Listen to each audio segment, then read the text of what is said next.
Hello, and welcome to Flashback. The games you loved, the stories you forgot. This is episode 10, so we thought we'd do something a little different.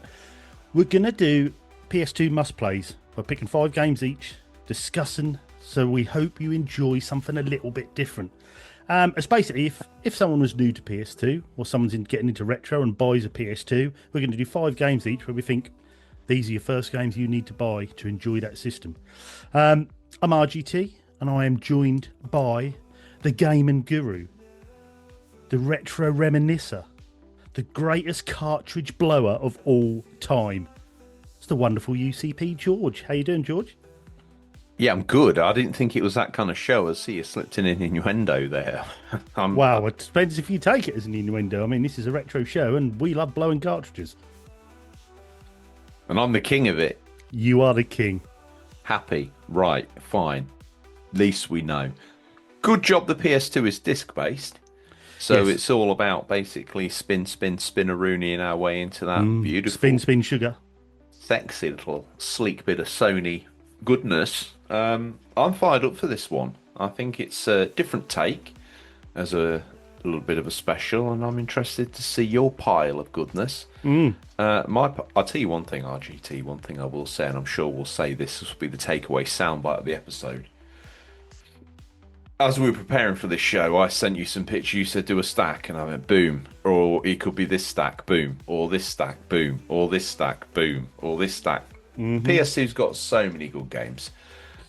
But these are our sort of personal things that we think will make you go, I'm glad I bought this machine. Yeah, like I say, if you bought a PS2 today and you were thinking of getting into the sort of the library, we think these are 5 games that, you know, each that we've selected, 10 games in total that we think, right, go for these. Pretty reasonable price. Some have crept up a little bit, but for what you'll get the whole lot for is probably about the price of what you'd buy a one modern game with. To be AAA fair, game, mate, so if you had a PS2, whatever variant, sat burbling under either a modern TV or a CRT in the corner, and you had these on one of those little 10 stack DVD racks by it, people would be. I think most people would walk in and go, yeah, yeah, fair definitely. play, old boy And or girl. some of you who listen to this, you're obviously into your retro, you're into your PS2, you're into different games. These will be quite obvious to some of you, but we're just doing it from a newbie point of view. So what we purchased day one. As CEO of the Unofficial Controller Podcast Empire, I demand that we come back to this with another 10 or hidden gems, Yes, and we definitely. do other systems as well. Yeah, definitely we will do. Your job depends on that. Yeah, thank you. So yes, already thought of that. So we will be covering, Oh, whether we did do you? it. That was your idea, was it? No, this was your idea, but I said I've already thought of doing lists for other consoles. Don't get shirty with me over here on Flashback, son. It's like Raw and SmackDown. People just don't know where to look. Nope. But yes, we will follow up with those, and how often we sort of integrate them into the shows, see how popular this one is. I was thinking of maybe doing it every sort of 10 episodes. We could do one, but if it's really popular, maybe it's something we could do a bit sooner. But we'll see. We'll see how the show goes. See what you think of it. Like I say, give us feedback on Yeah, this we've show. got to make this one good yet. Yeah, exactly. So, see what you think of it. Questions at unofficialcontrollerpodcast.com. Let us know, or even on Instagram or X, or even on our Discord. Give us your opinions, and we'll go from there. But right, let's start with game one. Do you want to go first with your first game, George? No, Or do you want me to go first? yeah, I don't trust you when you tell me to go first, second, or first, or last, or whatever it is. It's going to end in tears for me. So I think that I'm just going to step back. I'm You're going to thinking follow of the your lead. UCP subs list? I'm just going to follow your lead, sir. Right. Well, quite an obvious one, but I'll give you my reasons why I picked this. My first game is Grand Theft Auto San Andreas. Now, I picked one Grand Theft Auto game in my 5. Reason being, Vice City is one of my favourite games of all time, but I think for a new person to a PS2, I think San Andreas is the game to get. It was the ultimate. It was the one that they'd, improved upon 3, improved upon Vice City, plus The main thing is the camera controls. Your right stick is your camera controls. You don't get that in 3 and Vice City, so it can be a bit obtuse when you're stuck in a corner trying to shoot a cop and your camera's spinning around. You have no control over it. On this, obviously, you've got your right stick camera controls. And also, they really expanded. It's a really good story set in the 90s. And we spoke about this game countless times. Me and George, we both love this game. But from being in the city, and then you go off and carry on the story right out in the countryside. You go out to a little town and like a little village, and there's so much added to it from the size of your character, CJ, whether you eat food or work at a gym, to you can go and gamble on the horses with your money. I mean, this is a PS2 game. This it's incredible what is packed into this game, and I think there's hours of gameplay. I think it's one of the best open world games on the system, if not the best open world game on the system. And like I say, it was a series peak for the GTAs of that generation.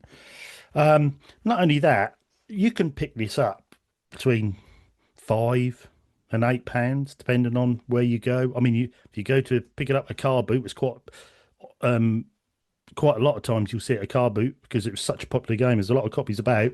You might even be able to pick it up for a couple of pounds. It's a massive game for that. Definitely worth it just for the hours of content alone. And I have great memories of this. I've played through it 2 or 3 times.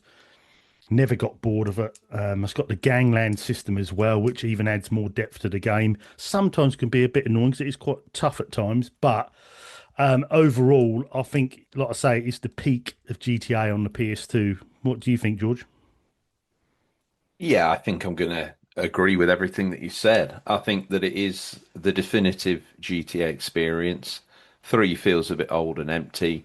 Vice City, similar engine.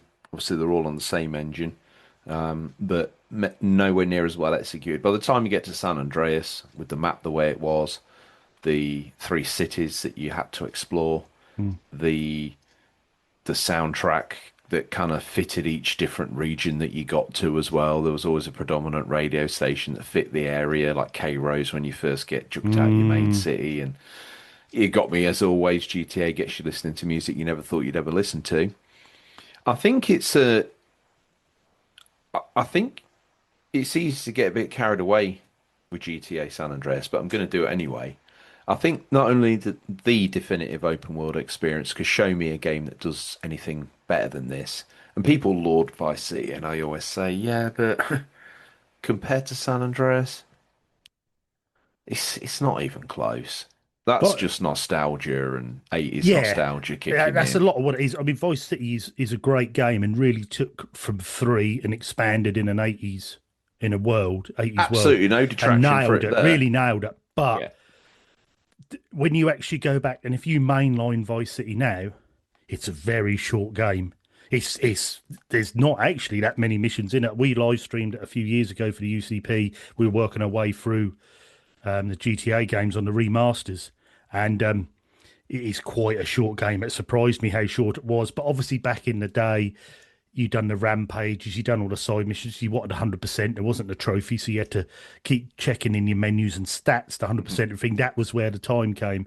But I think with San Andreas, like you say, the 3 cities, you even go to, like I say, you go to a third place, and there's such a variety in missions. From I know they've done a bit of this in Vice City, but from radio controlled planes to races to, you know, stakeouts, there's so much going on with this game.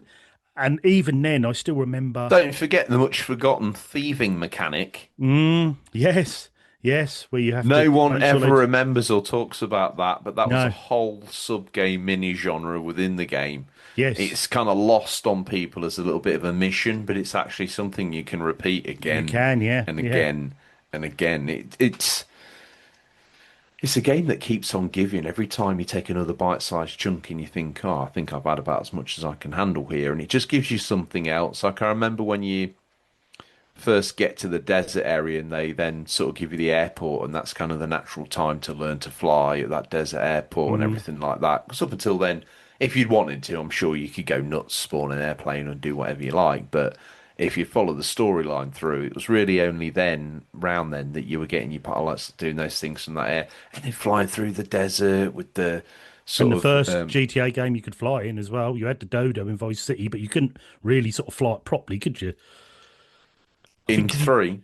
in three, sorry. In I think you had. Did you have helicopters in Vice City? Yeah, I I'm sure think. you did. Yeah, Yeah, you Vice did. But City is probably my least played of all the GTAs. I have wow. to admit. Mm, Yeah. yeah. But San Andreas, I can't speak highly enough of it. If I'm going to slap a GTA on PS2 on, it's more likely going to be that, Yeah. and it's just very rewarding. I think the I think moving away from a mafia-based storyline as well just allowed GTA to breathe and Mm, became like a bridging point to get away from specifically that crime angle every time and mm, allow the game then to sort of diversify into more just generalized crime. So when we get to Nico Bellic, he's not really affiliated to any mm. particular crime organization. He's just a dude that's trying to get by through the medium of crime. So it's and then when we get to five, it's flipped again. So Yeah.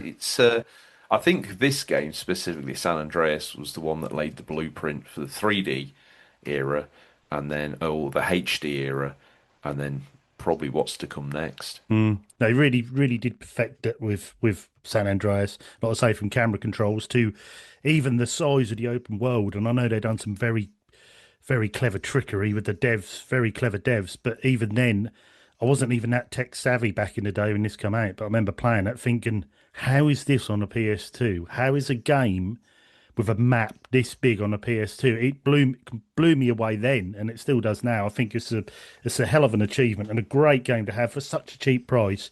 Hmm. I think it's a must play on the PS2. But that's my number one. What are you going with then, George? I am choosing now.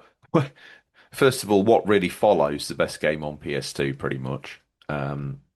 But here I've got the gumption to walk in with this. Now, this is a little bit of a niche pick, I have to admit, but in terms of fighters and grappling games, I do believe this is up there with one of the finest of them all. Obviously, in the history of wrestling games, there's some standout hallmarks along the way. You've got your SmackDown series, you've got the N64, No Mercy, WrestleMania 2000, the WCW games. And then obviously you get onto the PS2 and we had evolutions of the SmackDown series until we get to the one that I'm holding up here today. Now, I know there are ones after this, but for me, this is the critical fulcrum point for the series. It's WWE SmackDown Here Comes the Pain.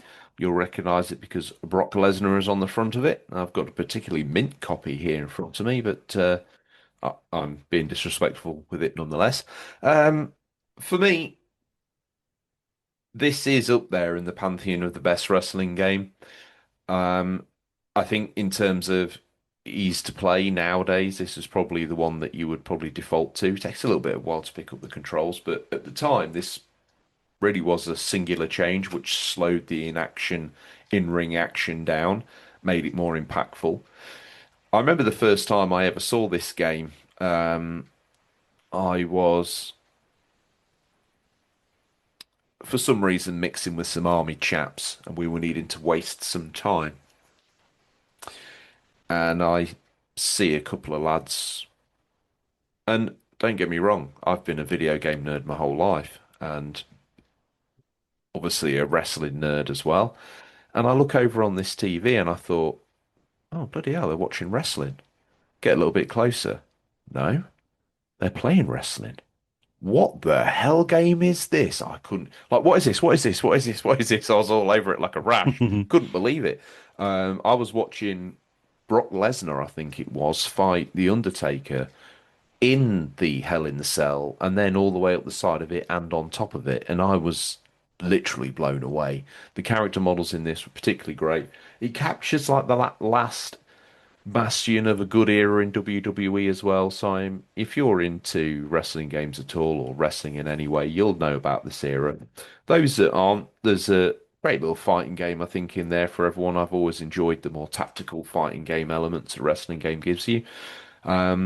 I'm mainly talking to fans here. There is a really great season mode in the more modern WWE games. I always bounce off them because they allow you to create a character and go through this very fabricated, oh, your character's an ex-indie star, your character's an ex-reality TV star, your character's this guy who's been like doing this, that, or the other.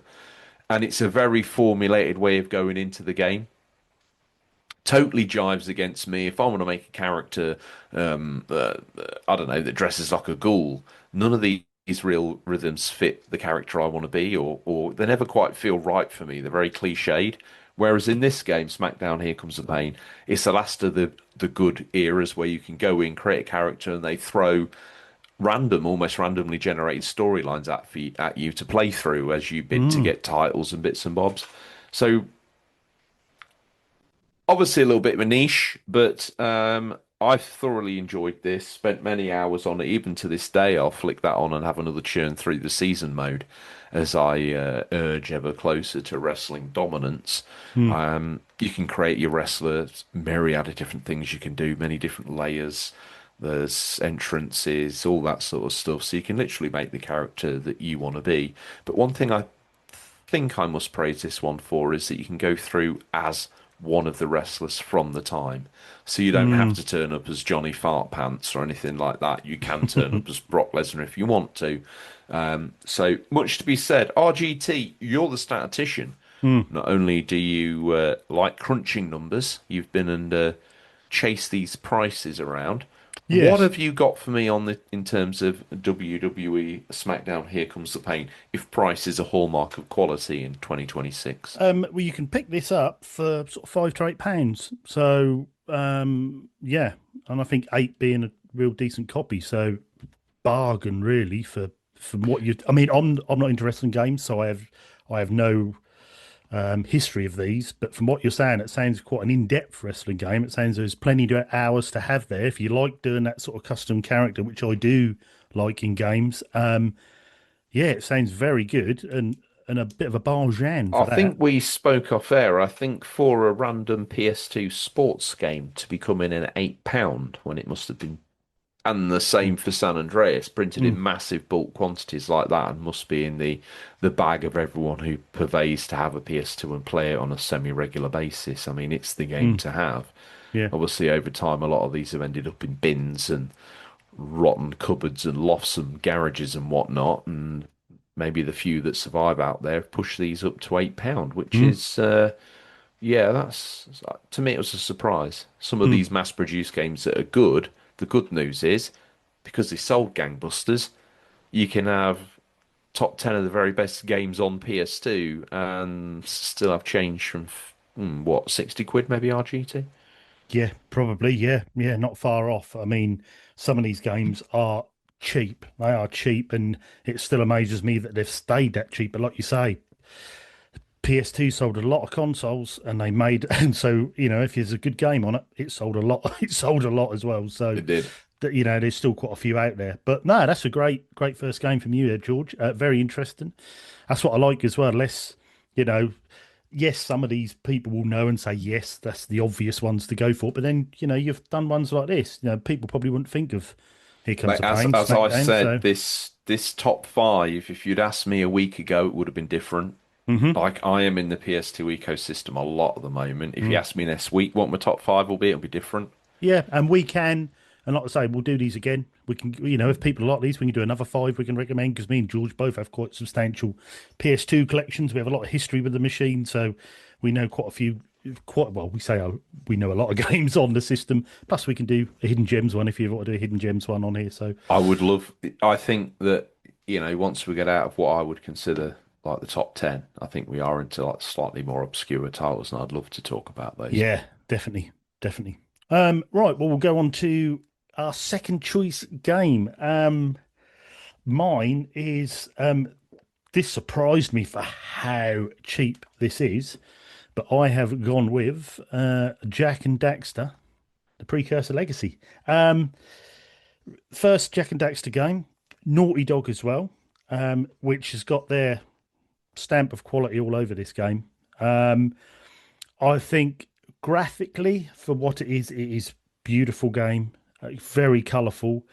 It's a fantastic 3D platformer, really refined platformer from what the PS1 platformers were.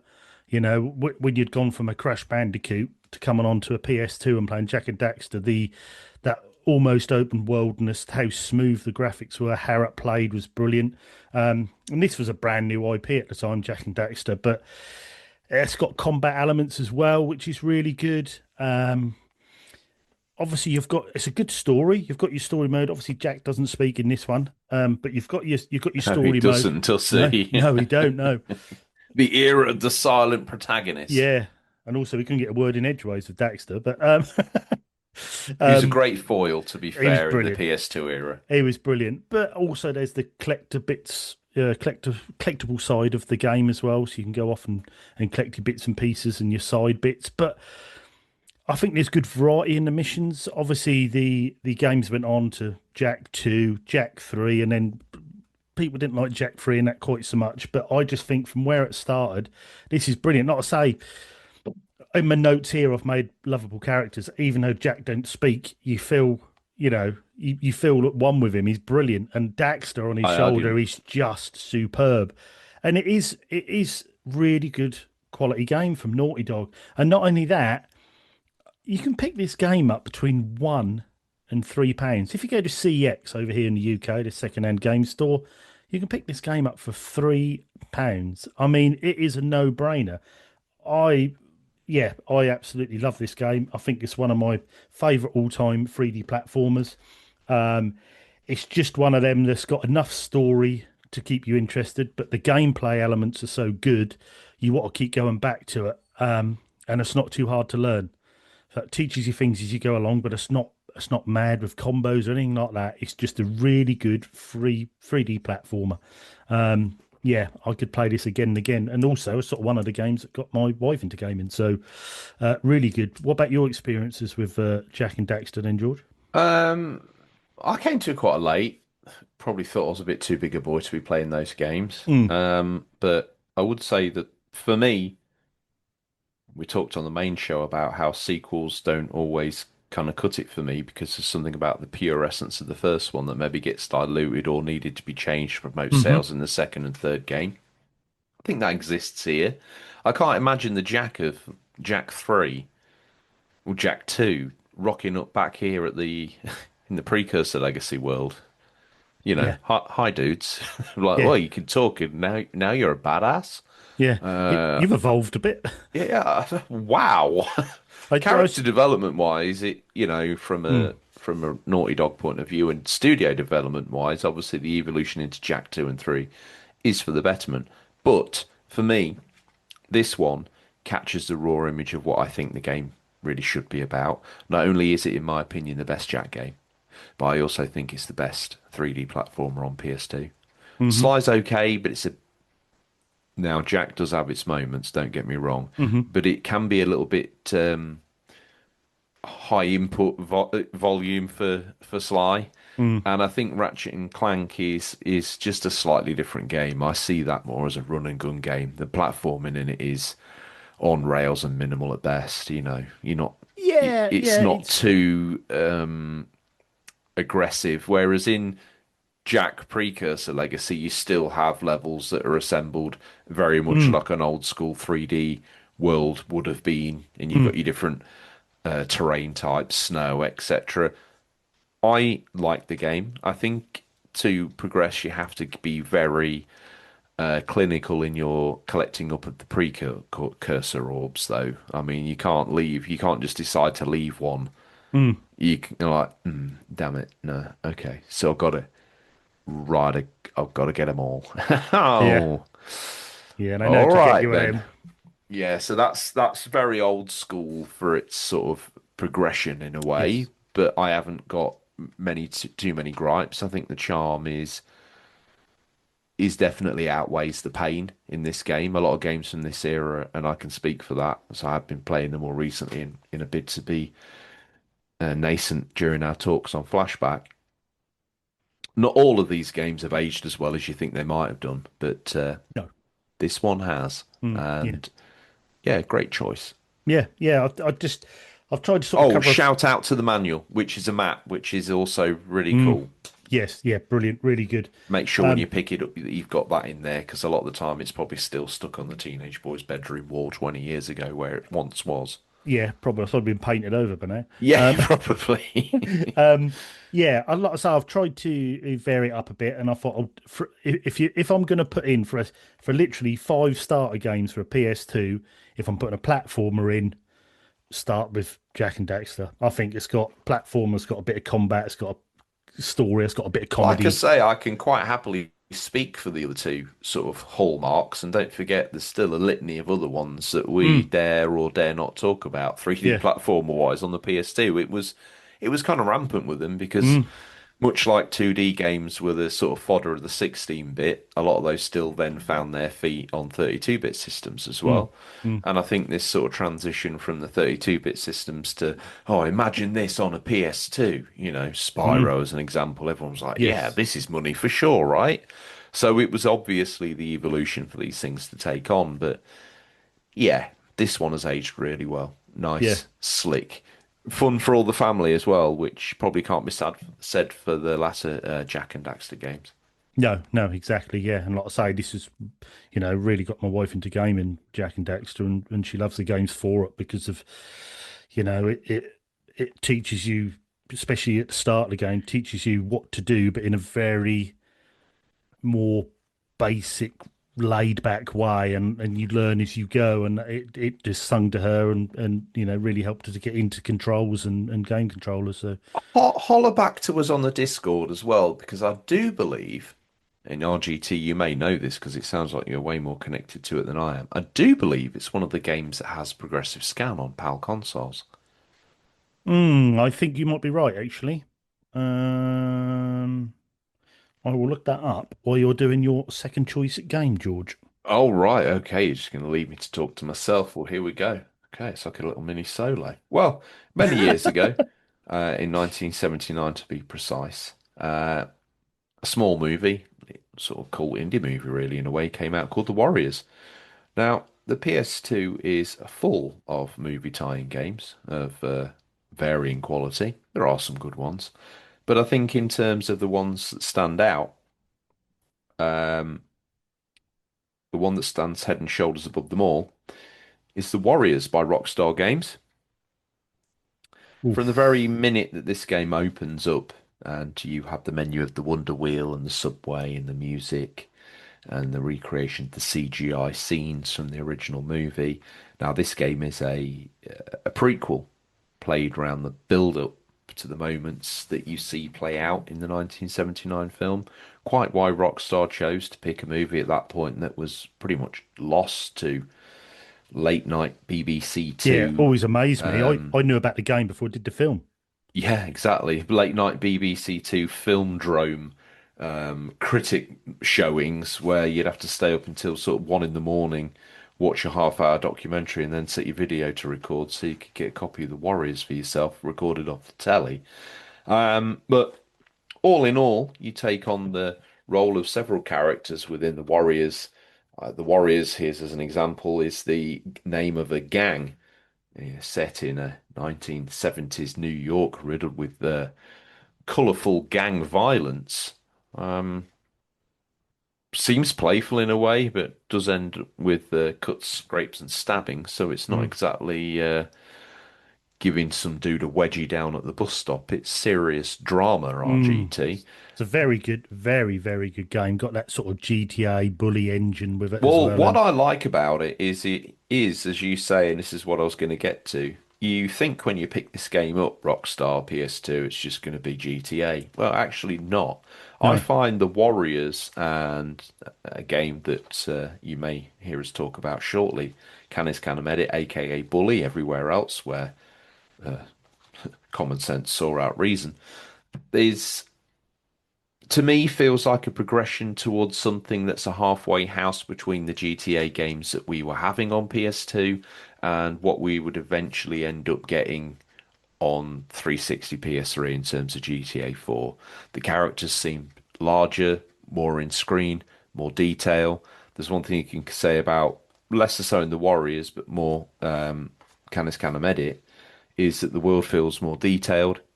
Mm. The mini games as well, like unscrewing the stereo, certainly were revisited on games like Chinatown Wars on the Yeah, DS. yeah, good Very shout. similar mechanics that are used within that. So one would have thought that they thought there was some good ideas in there somewhere. The only thing that for me holds it back, and I've even been and bought a Retro Fighters Defender, is it? Yeah, A Defender, Retro yeah. Fighters Defender controller to just put to bed the controller demons. It has, so I can speak highly of that, and I think I'm going to do a review on that on the main UCP show. But it's not made the graffiti elements in this game any easier. So just bear that in mind if you pick Yeah. this up. They are super frustrating, and there is a section in the game where you go to do a graffiti competition, where you then also have to fight midway through for more cans of paint. And when you're still only halfway through your first W, you probably want to end your PS2. Yeah. But persevere because the game's actually quite rewarding. The mechanics are good. The return to base option that you have between levels, where you go and hang out with your warrior friends, and it's kind of played out where you go back to go through various missions or interact with the options or go out on a roam.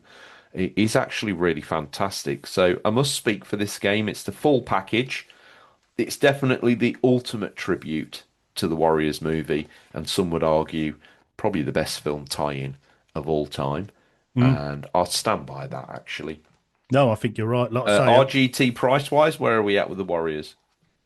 price wise, the Warriors, you'll be looking sort of between 18 and early 20s, £22 round about there. I think if you can pick it up in the teens, you've done well. It's quite collectible now. It is on. I If you mean, ever, just for the eventual video that probably will come out one day when I sanction that I probably don't look like a horrific victim of a bad vice dropping accident. The box work is iconic, I yeah, it must is. say. It is A step away fantastic. from what they'd done before. Obviously, they had to free themselves of the shackles of GTA and go for something a bit different. And even as I say, from that Wonder Wheel menu interaction, it just reeks of them finding their feet in terms of class. Mm, That Wonder Wheel, the music, the way that thing can go, the way it goes into the sort of store attract loop, as I call it, where it kind of plays a round robin of the intro of the game. mm. Mwah. Chef's kiss. Warriors. Yeah, and Top not tier. saying you did if you've got PlayStation Premium, this is um sorry, if you've got PlayStation, you can purchase this and play the PS2 Yes, you version. can. With But trophies, correct? yes, but do not buy it if you have a PS5 because I purchased this for 11.99 on my PS5 and it glitches all the colours all over the place. To which I googled it and it says yes, Sony doesn't tell you that this game glitches on your PS5, but it doesn't run very well. If you've got a PS4, you'll be fine, but a PS5, What if you go in and turn off all the PS4 kind of improvement modes in the PS5? Does that fix it or not? I haven't tried. I'll have to look into that and have a look. But yes, so you can play it that way. But yeah, so 18 to sort of £22 if you're interested in getting a game, I'd definitely recommend it because George is right. That game is fantastic and a real, like I say, niche because it was a film I'd never heard of, but also Rockstar done it, so you know it's going to be pretty decent. And it is. It's a great one and introduced a lot of people to a film they'd never heard of. So yeah, great one, that George. Great pick. Oh, and an update. Precursor Legacy does not have progressive scan. Jack 3 does, Jack 2 does, and Jack X, but not 1, apparently. Um, he's deep in thought. I will go on to my third choice game. This one I've gone for racing game. And the reason I've chose this one is, well, I'll tell you what it is first. It is Need for Speed Underground 2. Now I've gone for Underground 2 because Underground 1 and every Need for Speed before that wasn't an open world game. But Need for Speed Underground 2 was the first open world game that they done. Hmm. Um, which really that blew me away at the time because I loved Underground and you jump into your races, pick your races, and away you go. I didn't when I bought this first time round. I didn't even realise that this was open world. So I started playing. I just thought, Is oh, this to the window, to the I think it wall? is. Yes, yeah. Is it that one? I think it is. Yeah. Um, and To then the window, you can drive around. I think it's Bay City, I believe it is, or Bayfield. to the wall. Or Bayview. I can't remember one of the three. And you could drive around and get to your races and get to your different locations on the map. Mm, It carries on for Need for Speed Underground 1. So it's a bit of a rag to riches. You'd obviously completed one. You'd had this race with this guy. You're making your way to have a race with someone else who says they're not going to take no for an answer. On your way over there, your car, your Skyline that you won in the previous game gets smashed up. You get the insurance money from it. You have to start again and work your way back up the ranks. It's a similar sort of thing in most racing games. But the mods and the tuning in this was fantastic. You know, it yeah. was right in that Fast and Furious time. Yes, them cars are going to look rather garish today, but you just got to let your teenage self go wild with the cars because you can make some brilliant cars. And they had so many disciplines in this. You had drifting, you had drag racing, you had Drag, sprints. yeah. Yeah, you had circuits. And there was other disciplines as well which were out of the career mode. It was quite in Didn't depth. you have a stereo off in this one? Oof, I can't remember. I think you might be right, unless that was carbon. Can't I remember. can't remember. I thought there was one where you could have like a decibel battle with your stereo. I might be remembering. That's probably juiced or revved or something. Might But be, yeah. But I was right into my Need for Speed games at the time, and this one just took me by surprise. Underground 2, um, just for being that open world, which we'd obviously played other open world games, but not driving. And just cruising around in my car, and then you'd find other racers and have a race with them, or think, well, I'm going to get all the circuits done first, going to do the circuit races, and then you have to perfect drag racing. And it was the first time I was introduced to drifting as well. mm, Now, price wise, this game has gone a bit role reversal because not so long ago the OG Xbox version was the expensive one because of being probably graphically the best version of the game. But it seemed to have gone the other way around now. You can pick that up fairly cheap. But Need for Speed Underground, nostalgia. We yeah, said about this off there. it did, yeah, If you had this back in the days, a strong chance you probably had it on PS2. yeah, My yeah, predominant memories of this on GameCube, by the way. yeah. Me and a mate, 100%, 100% did it. Wow, yeah, that's impressive. That was in a promise to me that if we finished one of the games that he had, he would go and buy Zelda. And we slogged, I slogged. And then we finished it. It was like, I'm a bit done with games, mate. That was a lot, 100% that. Oh no, oh no. But at least you can say you 100% of it because I that's could a big only game for ever the play time. that game in full bonnet view, nothing Mm, else. And I'd be like, I don't know how you could play it like that. And I was just like, it was, I don't know what I was doing. I was a Jedi at the time. I can't play video games anymore. But at the time, like I was all over that like a rash. yeah. Um, yeah, a And great game. the thing I loved as well, like as you changed the car, your exhausts or your induction kit, it changed the tone of the car and the noise of the car. And I loved that. I think I had a Focus and I had it near enough maxed out, and I'd cruise around with the music on and the exhaust would brum, bum, bum, bum, bum. I It's think one of the brilliant. reasons why I preferred the in-car view thinking about it is I think Need for Speed, this one in particular, which is one in my sort of top five Need for Speed games. I would say my top one is the original that was on 3DO, not the PS1 version, not the SAN. It's got to be What, 3DO. Track and Road one or Road and Track? Yeah, Yeah, I think it's that yeah, one. mm. And then probably this. But in this one, I feel like the cars kind of pivot on a dive rather than turning. And I Yeah. I think can that's see that. why I Yeah, have to have the in-car view because the car's not it's not doing, but it's an arcade race, so you got to give it that.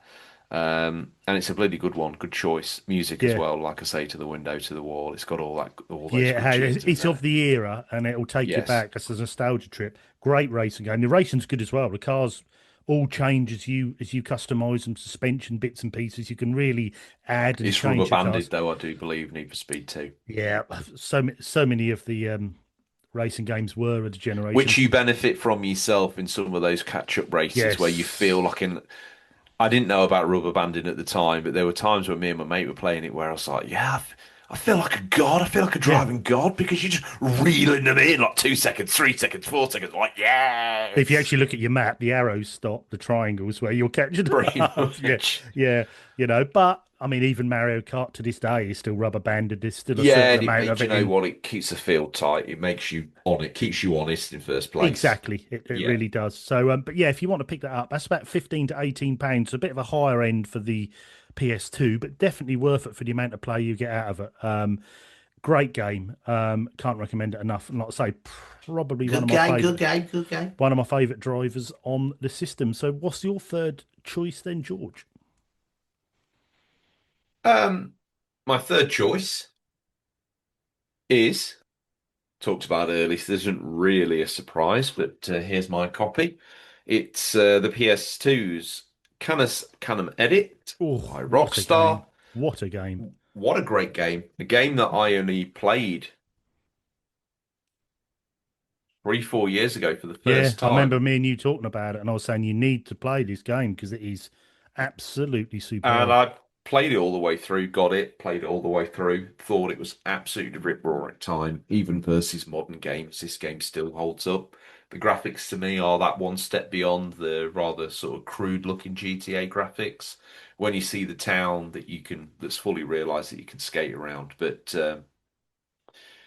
you are a kid, been sent to boarding school. You got to make the best of your situation there. It's a US school, so it's got the jocks, the nerds, all that sort of stuff, but it's got a day-night cycle in it. You've got to get to classes on time, or you can bunk off. While you're bunking off, there's a whole host of truancy activities you can get involved in. There's so many different things. I talked about the Warriors before, bringing all this different mishmash of genres together. We'll call it Bully for argument's sake, but Canis Canem Edit as it was published in the UK, but Bully as it's known everywhere else and will be known as going forward, is just a real masterpiece. It kind of showed that although the game attracted controversy, it shouldn't have really. And that's a fact because the game is a real heartfelt romp. It showed Rockstar's ability to tell a different story, that they weren't nailed to a crime drama, that Hmm. they're sort of engine and gameplay mechanics could tell a different story. In a way, yes. All right. The catapults and pea shooters have replaced guns and Uzis and bits and bobs and stink bombs, grenades, or whatever it is. I know that to a certain degree, but I went through with in a very pacifist run, I would say, when I went through. I barely flushed anyone's head down the toilet.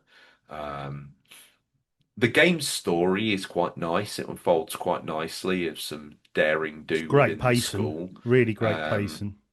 you get to feel the rhythm of the lessons to begin with. You get to feel the rhythm of living in your dorm. You get to feel the rhythm of seeing the other people. One of my favorite activities was just to watch the students mill around and the Yeah. bell sound and the hall empty and You'd always get someone late running across the playground with their books or drop the bag, or it really sets a tone. Then you get the seasons as well.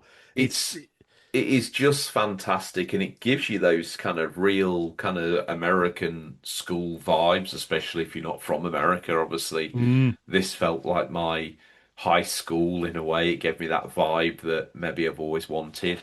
When you break out or get out of the school into the wider surrounding town, that's also another rewarding example. You can get I think from memory, like a newspaper round RGT, and you can cut people's yeah, you cut grasses, people's grass, earn yourself start a few collecting up bit the of extra pocket money. cash, yeah, Yeah. the little bits of money, and I didn't really find it was that much to spend the economy in to spend my money on in the economy because I guess I'm not a kid or someone playing it back in the day, so I kind of really played it for the story. I didn't feel like I had to get all of the clothing items or all of the collectibles, but Well, I'd played for it twice on PS2 and completed it, and then when it came to the PS Store with trophies, I went through it again and got the platinum. And apart from a oof, couple of them which were a bit weird, other than that, it was an absolute joy to platinum because you're in that world for longer. You have to do all the grass cutting missions. You have to do, there's a couple of silly ones on the Halloween. You have to go and smash a certain amount of I pumpkins. always felt like the one thing that kept me honest in the game was the ever increasing what felt like march of time. Mm, It kind of pushes the school year pushes you on, mm, not only to explore the story, but certainly makes you feel like you haven't got time to waste within the game, which ultimately on other playthroughs you realise that you have probably mm, all the time in the world to do whatever the yeah. hell you want to do, Mm, right? But the balance of the truancy and the getting the things done either inside of school hours or outside of school hours is all part of the fun. yeah. Um, every character's endearing in it, even the baddies, for want of a better term, Mm. because they're kind of mustache twirling at best, right? So yeah, I really love this game. Like I say, there's no nostalgia here for me on this with this recommend either. 100% not. I came to this game very late, played it on original hardware, and I can thoroughly recommend it. How much is this one going to set back the listeners RGT or the viewers eventually? If you find a bargain, you could probably pick it up sort of 8 to 10. Most game shops sell it for about 10 to 12. But I reckon you pick it up to 8 to 10, and that's worth every penny. One of the Don't forget, very best games on the PS2. with all these games we're showing you today, do not forget that you can run the gamut of the charity shop rumble and more than likely Exactly. find these for 50p to a pound. These are All right, retail prices. So so keep your eyes peeled.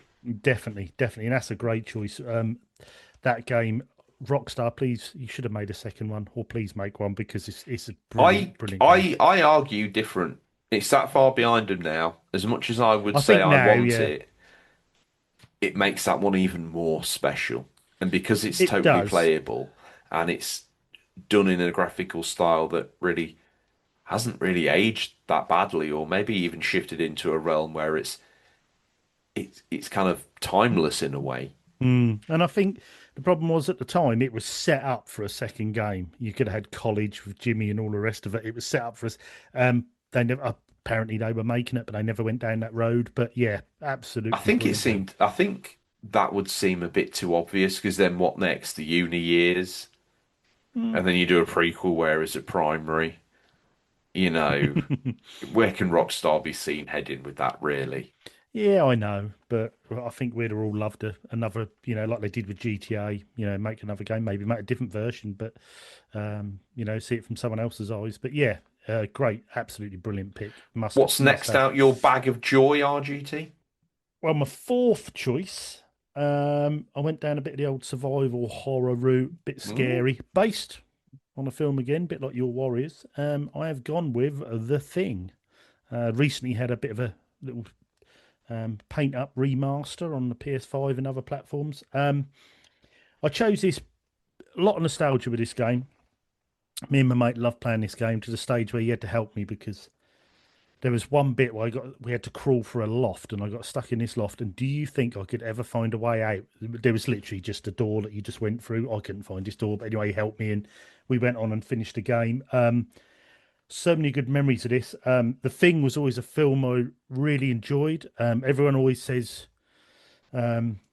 watch the 80s one, don't watch the black and white one. The original Thing, it is absolutely superb for a black and white film. That black and white really adds to the scariness of it. So I was always intrigued by this. So when this game came out, purchased it for PS2, and I really enjoyed it. It follows that similar sort of premise of the movie. It's got this fantastic trust and fear meter in the game. So basically, you might have a colleague in your team who is infected by the aliens. Now, they could be acting rather strange. Now, you can calm them down with like a steroid. You have these injections that you can collect and you can give them to calm them down, but also they could be infected, and that's part of the choice. I remember the very first bloke or one of my party members who was then just freaking out. I shot him and it just turned out he was having a panic attack. So then I then decided to be a bit more working out whether they were infected or not. So that added a good little bit of tenseness to the game. Is We were talking off air. It's a little bit obtuse at first when you're going around in the snow trying to find your way around, but that add to that sort of panic to me because I was thinking, well, is there an alien out there in the snow? Is it going to come and get me? And I just Yeah, I did back in the day. I found it quite freaky. Um, I've never been the best of scary ones. But I just thought I liked it When if you because, saw it now, oh yeah, I know, yeah, yeah. But I did, like I say, for Christmas I bought my mate the remastered PS5 one because it just the had so only many memories of it. danger to that mechanic that makes that I think you probably misremembering is the fear comes from the cold meter. You can't be overexposed outside for too long. No, exactly. Yes, yeah, yeah, So yeah, you got to be out. Oh God, I've got to sort this out and get back in again. But yeah, then, yeah. as you probe in and out of these different kind of small outbuildings that you find, I just found it like so. Okay, so where am I? And it slowly starts to come together, but you find yourself like trekking 2 miles the wrong direction to get back just in time not to die. To go like, what do I? Okay, Mm, well we'll try 2 miles in that direction. Oh, I stumbled across something. Story moves on. It's that era. I'm not saying mm, it's bad, but it's very much that era again. yeah, yeah, yeah. It's quite unique for the time. A lot of people didn't realise that was published by Konami as well. Mm. Yeah. And I just, being a fan of the film, it took me by surprise to actually play through the film. I found it really good with them extra elements, and I think this actually quite recently had gone up in price. This was, if I remember, was in the 20s at one point. Now you can pick this up for £3 to £6 now because I think the remaster's out. Most people who are going to pick this up will pick up the PS5 version. Plus, Um, anyone who's got the PS2 one has already got it. Exactly, yeah. But if you haven't, and like I say, if you're new to PS2 and you like a bit of survival horror, it's definitely one to have a look at. I mean, there's plenty more survival horrors and hidden gems on the PS2, but Some for absolute you, yeah, bangers that we yeah, could there do a is. whole episode on that. We certainly could. Might be one for Halloween. There you go. Yes, so I would definitely recommend. Did you play this back in the day, George? Thing? I think I played it on Xbox, if I'm honest with you. Um, Ah, okay. So better look Sorry good for on my there. slurp of tea if that's made it into the audio version. Probably just made you vomit all over yourself. Sorry. This is meant to be an easy listening show. I bounced off it back in the day. I've played it more intently recently. And as I say, mega recently. So in terms of like other games, it the remaster I think showed that it's got the chassis of a good vehicle underneath it. The cold meter, which obviously plays a factor on your team and personal Hmm. management, your fear meter and your personal interrelationships with each different people.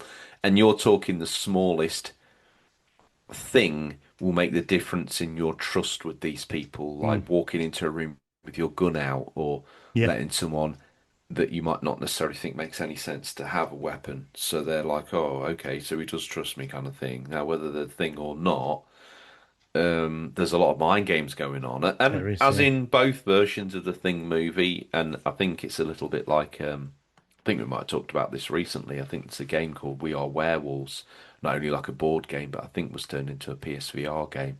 It's got werewolves in the title anyway. Come at I me, saw that a lot of people used to play that on the VR. yeah. And obviously, one person knows that they're the killer, Ah, that's and how then that the other people have works. to work out. And it's a bit like Among Us, the lights would go out and another person's dead, then it's like who did this and who did what. So this has an early element really of that within it as well. Obviously, it's Mm, not played out exactly like that, but I've always seen the thing as kind of like a film version of that. You don't really know who it is.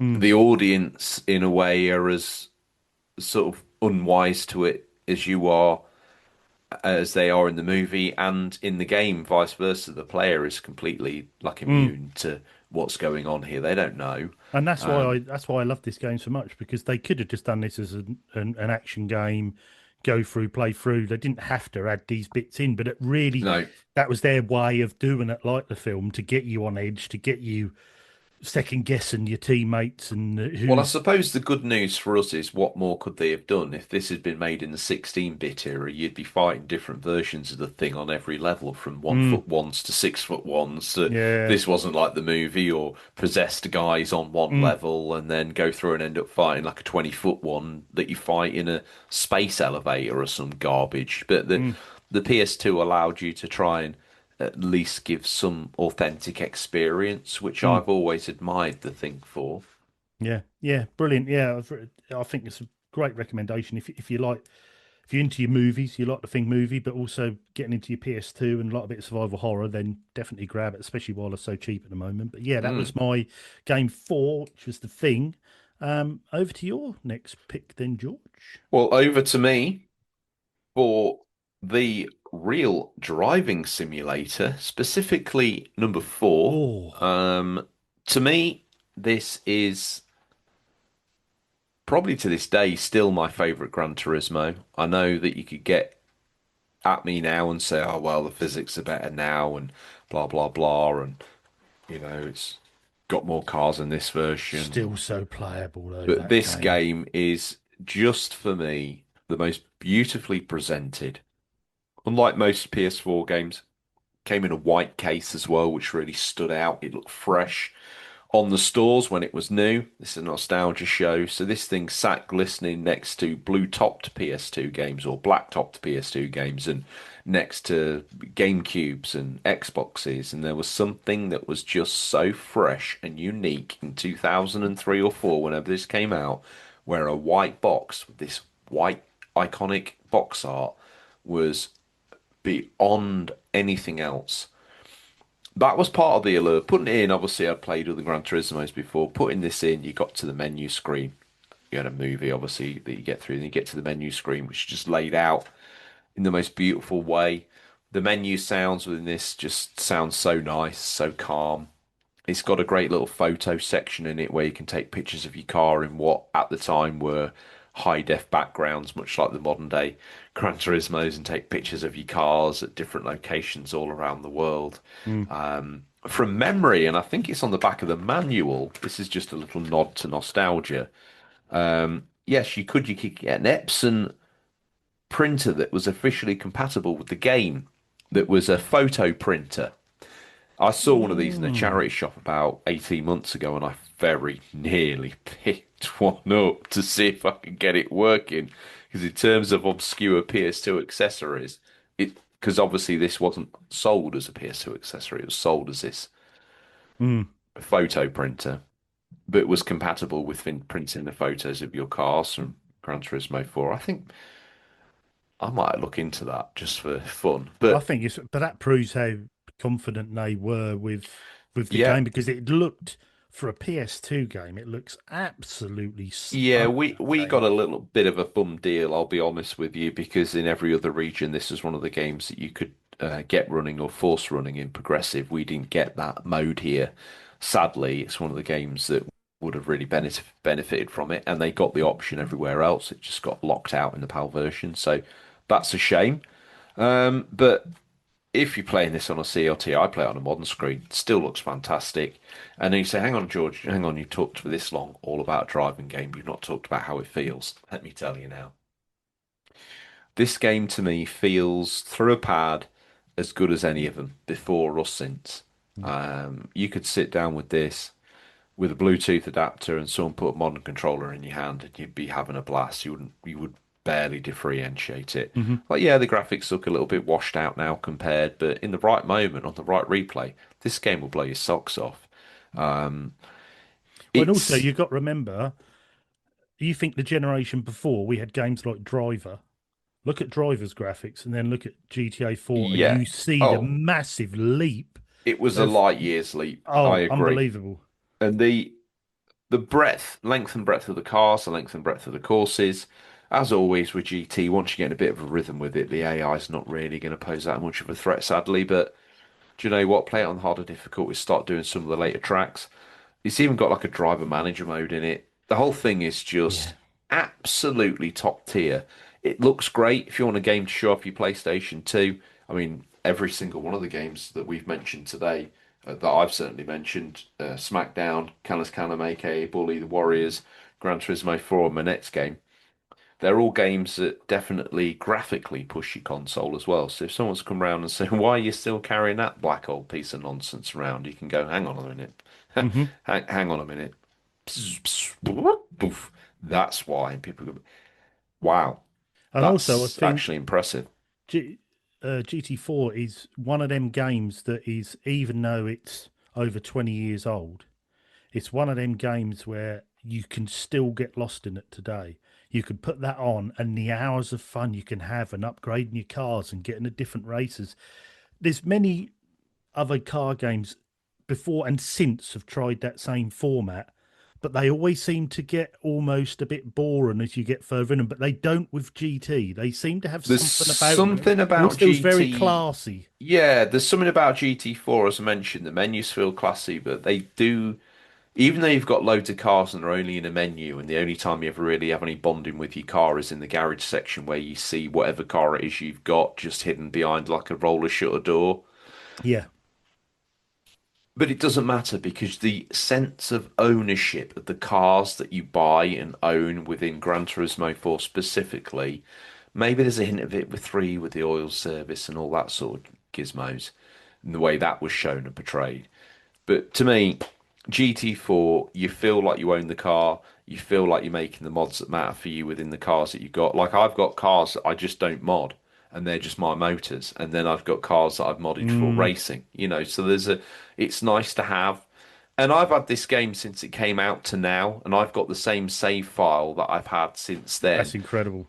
You can see the change in taste of cars along the way. Like I had like a load of Supras and Toyotas and bits and bobs, and then the Italian bits started to creep in as I got a little bit older. And yeah, if you're into cars or vehicles in any way, this is a game that's tracked my interest in motor vehicles through probably actually over half my life now. And I'm still playing it to this day and still finding Mm, enjoyment and still finding, oh yeah, I forgot that car was in here, or oh yeah, I forgot that you could do that, or mm. oh wow, this was ahead of its time for this or whatever reason. So no matter where you're listening to this, no matter where you are in the world, and heck, there's people listening to this now, RGT, because this show is free and it Mm, will always be free, much like the main show, mm. that have probably got a PS2 for the first time some corner of the world somewhere where the PS2 is like their baby right now, Mm. and they're wondering what games to pick up for it, and they're about to have a great time. They are. And also, like I say, if you've just picked a PS2 up, you've never played a Gran Turismo game, and you pick up number 4, if that was your only car game you had for the rest of your life, you wouldn't be disappointed and you wouldn't be missing out because that game is hours and hours of content. It's even from when you first put that disc in and see that start title, it's just quality the whole way through. It's classy, it's quality, it's a great game made by people passionate about cars. Absolutely superb. Mate, I've enjoyed Forza's, Project Gotham's, all Mm, sorts of different driving games along the way. They've all come, they've all stayed, they've all impressed. But which game have I played solidly for the last 20 years yeah, without fail? yeah, yeah, definitely. And also, not only that, you can pick this game up from £3 to £5. So Unbelievable. It's a crime. it's less, Like I less, say, I've less than a coffee. probably Yeah, I've bought more copies of it than I should do to make sure that mine was as white and as mint and as clean as I could get. But wow, that is a low price. Mm, yeah, definitely. No, What you got great. next, RGT? Great choice, that George. Right, my fifth and final game. I went a bit off piece to what I normally would here, but I picked this up one because it's a different genre. Two, it sort of introduced me to a genre. And I just remember having an absolute ball playing it for how different that was, and that is the original Devil May Cry Mm. by Capcom.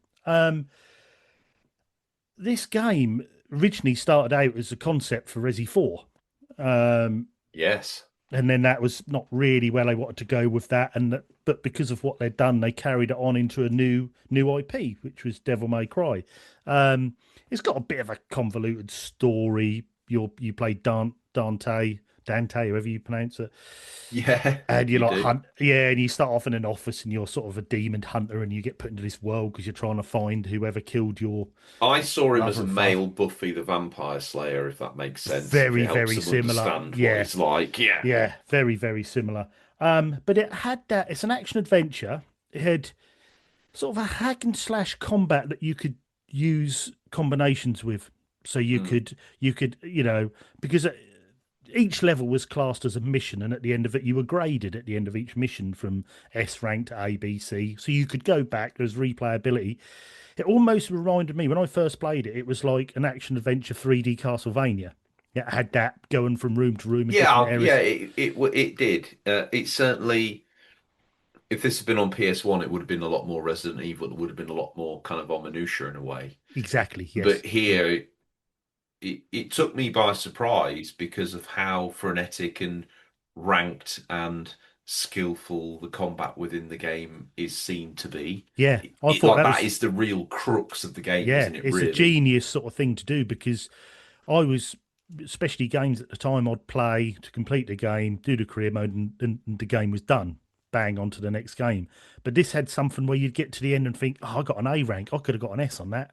Hmm. And you go back and play that mission again. So it's got the replayability. It's got occasional puzzles in, nothing too major, but the odd little puzzle where you obviously have to match a gem to a door or whatever.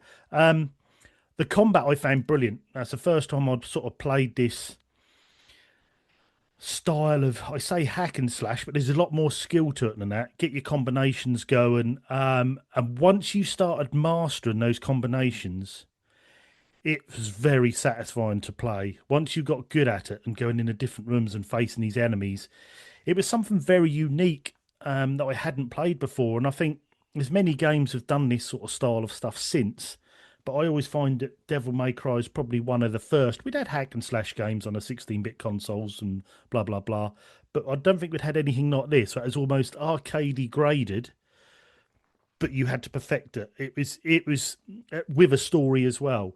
Yeah. Very unique, great fun. If you like fighting style games, it's good. It could be a bit awkward nowadays with a fixed camera, but once you get used to that and get over that from the room perspective, it's a great game. And obviously, they went on to two and three, three being absolutely nails, by the way. So make sure you play one and two first. But even so, this you can pick this up as £5 to £8, and It's unbelievable. and back in the day, this was very highly regarded, and this was awesomely rated. This This trilogy was kind nine out of, of tens, 92 yeah, percent. This was a great although game by it's Capcom. kind of had a little bit of return to form, and I think we may even see it return again because there's a much vouted six to come out. Hmm. This was one of those trilogies that you had on your shelf Exactly. if you're a hardcore PS2 gamer back in the day. And guess what? It was a great series. A little bit too intense for me to enjoy on the regular. I Mm, would liken its combat. If you've played Bayonetta but you'd never been inspired along the great way shout. by Devil May Cry, you need to go back and look at the granddaddy of them all. Mm, You could argue it's this in some way of the juggling, shoot combat, the ranking of the fights and all that sort of stuff. And I can't believe that you've played Bayonetta but may never have played these games. But if yeah. you haven't, then this is your perfect foil. Even if you played It's the things like Stellar Blade or anything like that, they all come from this is where it started. they really do, and all of that style of combat really does link all the way back here. So you've really got to, if you like that, you've got to play the genesis of it all. Obviously, compared to later versions of itself, which became more focused on the combat, I would say. You mentioned three, although three is probably the high point of the PS2 series, graphically, gameplay wise. As I've said many times, sometimes when a game evolves, it evolves in the way that you don't want it to. And Yeah. Devil May Cry 1, slow, fixed camera, it's just about doable for me. But Mm. then when you get into 2 and 3, 4 and 5, things start to get a little bit too Well, crazy, I for think want of a from better word. I I think can't from keep up. sort of from 4 and 5, they almost sort of dragged it back a bit because I think three got to that level where three to me was the Dark Souls of the day. If you had someone said yes, Yeah. I've mastered Devil May Cry 3, you thought he know what he's doing. He's Thing is, I hardcore. don't think anyone rocks up and buys Devil May Cry 3 when they're in the game shop unless they're absolutely crazy. So I guess 3 was a reward for the ever increasing skill set of the base players Mm, that were fans of the game. And yeah, therefore, you've built a game for your fans. What you can do, make it more difficult, add more frills, make it more difficult, add more frills, yeah, and there we are. But the original incarnation, and actually the original incarnation of the character in many ways, is quite fun. Obviously, this one opens up with that raucous sort of motorbike through the front window sort of opening, doesn't it, yeah. from memory? Because they done a PS4 remaster, stroke PS5, I believe, of Devil Oh, May I don't Cry. know. I think so. I think I might even have it, but yeah, I'm sure that was or retelling of it. I think I had that on. Maybe a retelling. Mm, Um, But yeah, great choice. And you say how much is that? You can pick this up between £5 and £8, top end £8. You probably find it Again, cheaper. although that seems like a cheap game in terms of the collecting for this console and things, it's not a £1 FIFA. So I think all these £8 are really in the really well selling, but still sought after series of games. Mm. RGT, was that your final game? That was my game number 5. I'll just do a quick recap of what I done. I done Grand Theft Auto San Andreas, followed by Jack and Daxter, the precursor Legacy.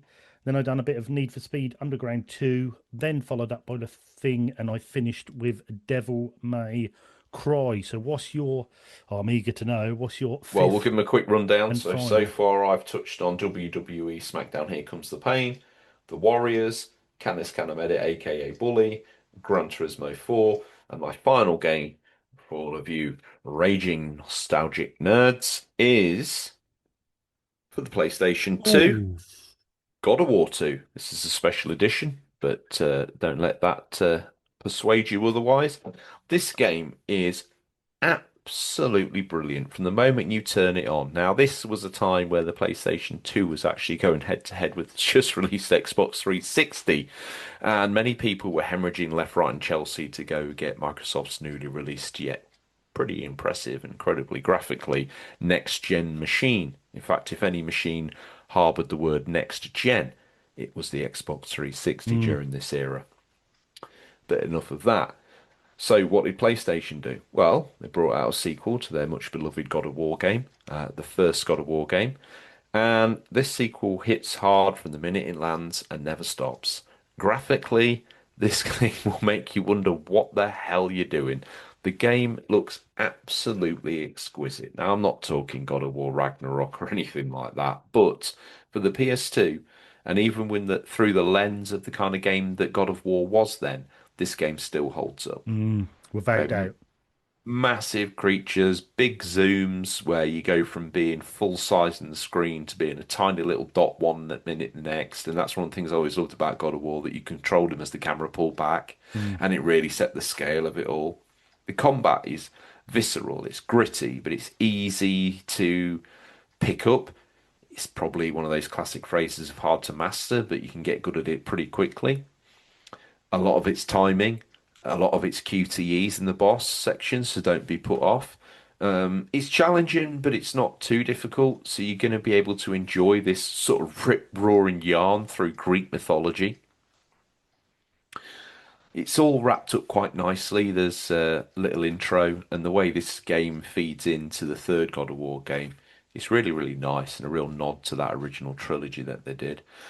Um, There's not really much more to say about the game other than, first of all, it's a graphical powerhouse for your console, and there It does probably, look stunning. I mean, I was watching the video the other day and a guy was going through the God of Wars, and I was looking at two thinking you could see this as an early PS3 game. It looks absolutely stunning on a PS2.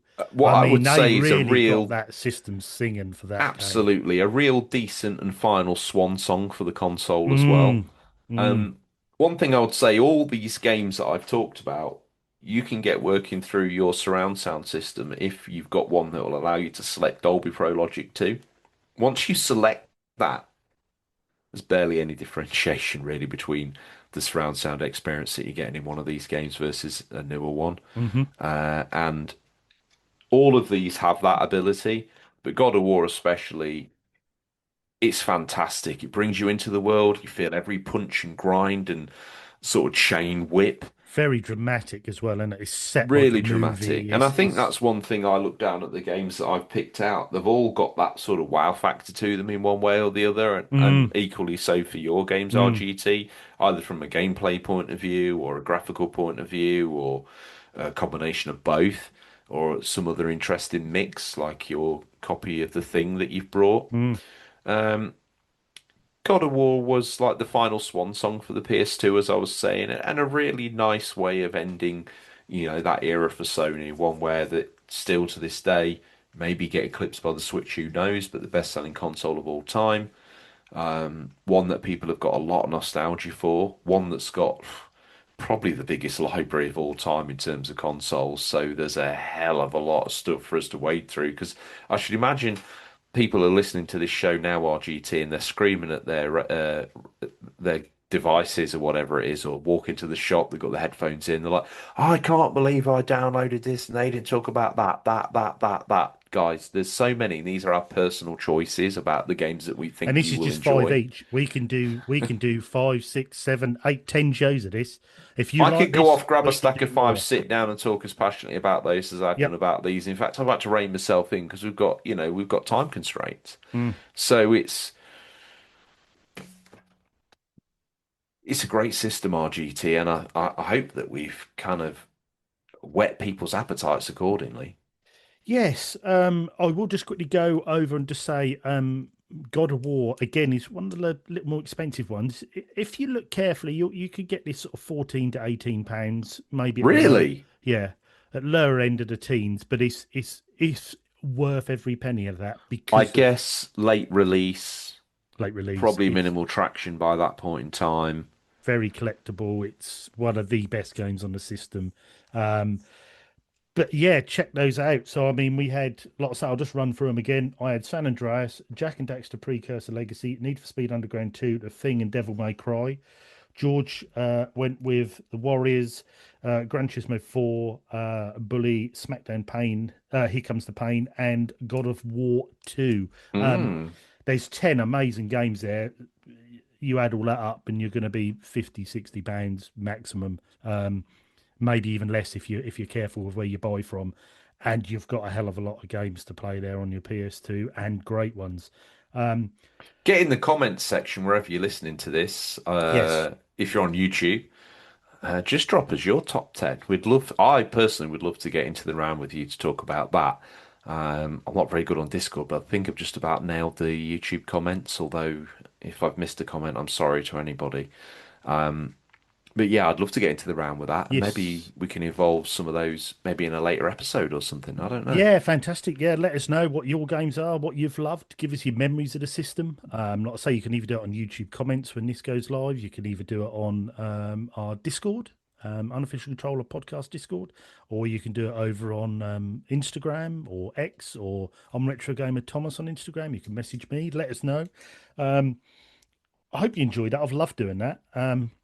Oh, just Definitely. for the flashback listeners, RGT, we'll let them know the cadence. So every Sunday, ready for Monday, you're going to get the main unofficial controller podcast show. Hmm. And then on your Tuesday, you're going to get an awesome slice of this very show flashback. And then on a Wednesday, you're going to get the video of the main show for you to pour your eyes across our haggard visages, RGT. Game laden faces. Um, yes, so like I say, come and say hi and say let us know your choices or games, or if anyone's we're mentioned and you suddenly thought, oh, I love that game, give us your memories of that. It's definitely a lot of format we can carry on with many a system and many a game. So And are you a George Gar and RGT kind of guy based on your piles? Come at mm, us, let us know. mm, Want to see the thumbs up hearts all over the place. We're still yes. looking for reviews, flashback, and don't forget, we've got a website as well, RGT. What's that all about? Yes, uncontrollerpodcast.com. Jump on there. Probably gonna have to go the full HTTPS colon Yes, colon yeah, yeah. forward slash Just do slash all that. www dot. That'll bring it up. There's a mobile site and a desktop site. Jump on there. It's being evolved daily at the moment. We've had new things added on.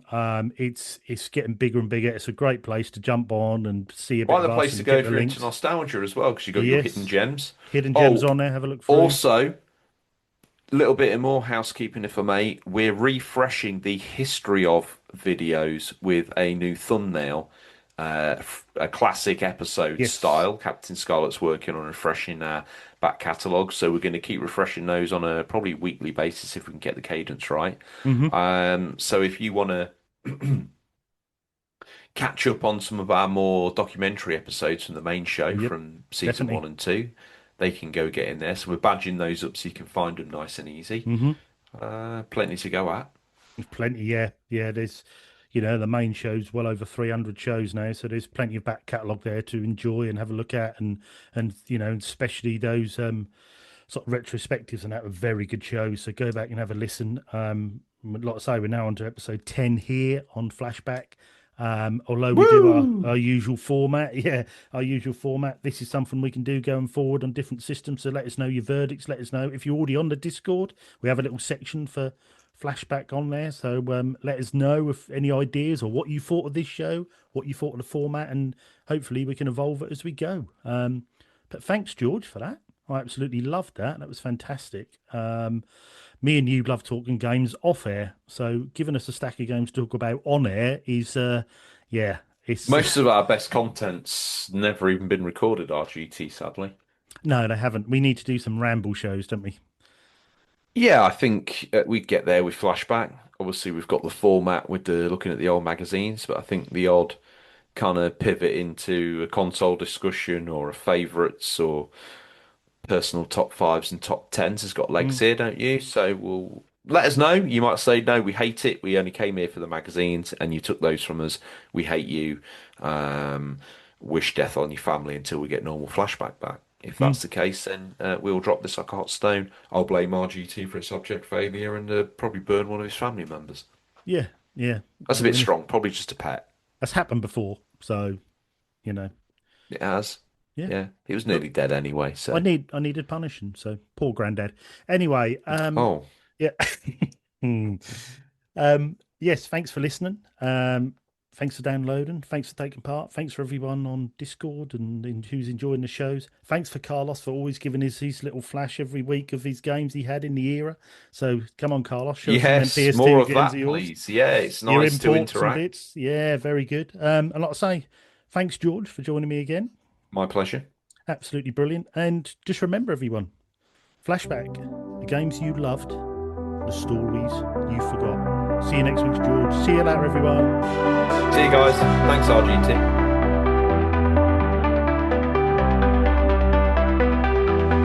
Flashback.